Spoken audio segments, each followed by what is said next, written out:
Bunu Murad Musayev də Sabahın baş məşqçisi olarsa, yəni dəfələrlə deyirdi ki, əgər Azərbaycan Premyer Liqasının səviyyəsinin qalxmasını istəyirsinizsə, sürətlər yüksək olmalıdır. Yəni bu cür templə, bu cür futbolçuların yerdə yıxılıb qalması ilə, rəqiblərin vaxt aparması ilə Azərbaycan Premyer Liqası inkişaf eləməyəcək. Və dəfələrlə Qurban Qurbanov özü də bu məsələyə toxunub. Bu məsələnin iki tərəfi var. Biri hakimlikdir. Bəli, sən çox doğru deyirsən. O hakimləri də səhv eləyir, bəzi futbolçuları da səhv eləyir ki, o temp qalxmasın. Amma bunun digər tərəfi də komandaların səviyyəsidir. Yəni, məsələn, bir Şamaxı və ya bir Karvan Yevlax və ya bir başqa klub Qarabağla oynayarkən məcburdur ki, hesabı qorumaq üçün, vaxt aparsın, o tempi aşağı salmaq üçün müxtəlif vasitələrdən istifadə eləsin. Çünki başqa şansları yoxdur. Qarabağla açıq oynamalı olsalar, bu iri hesablı məğlubiyyətləri də gətirib çıxara bilər. Amma Sabah onu eləmirdi Murad Musayev dönəmində. Mənim yadımdadır, sən də bilirsən.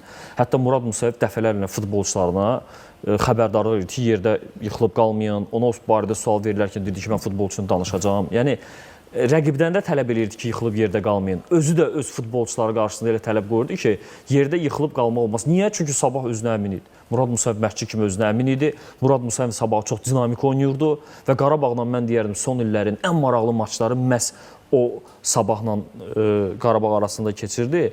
Çünki məsələ onda deyil ki, bizim Premyer Liqa rəqabətsiz. Yox, bizim Premyer Liqada kifayət qədər mübarizə var, kifayət qədər rəqabət var. Baxırsan ki, xal qazanmaq belə çətinləşir. Amma mübarizə hələ keyfiyyət demək deyil.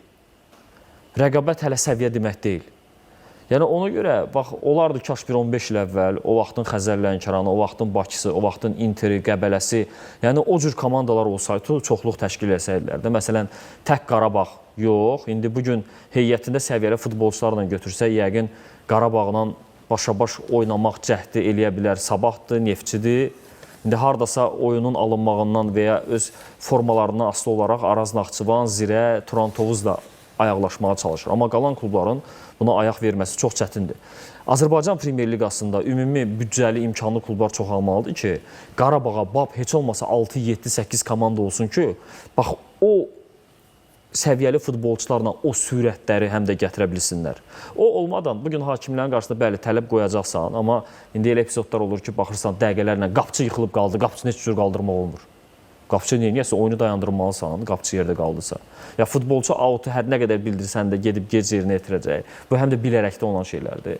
Hə, burada Rəvan Həmzəzadə kimi hakimlərin haqqını vermək lazım ki, həqiqətən də mən Rəvanın oyunu aparanda daha maraqlı baxıram. Çünki tempi hardasa qaldırmağa çalışır. Amma demək istədiyim ki, hakimlər bunun bir parçasıdır. Amma o biri önəmli hissəsi həm də daha səviyyəli futbolçulardan ibarət, daha bahalı komandaların olmağı şərtdir.